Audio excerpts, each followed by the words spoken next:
हम तो हाई पढ़ल ससुर जी अनपढ़ आपकी डॉक्टर मांगीला जहिया वाटर देवे ले टमाटर।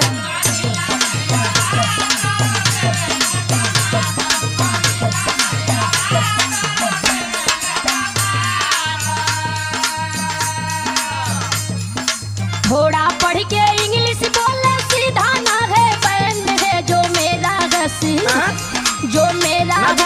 बैंड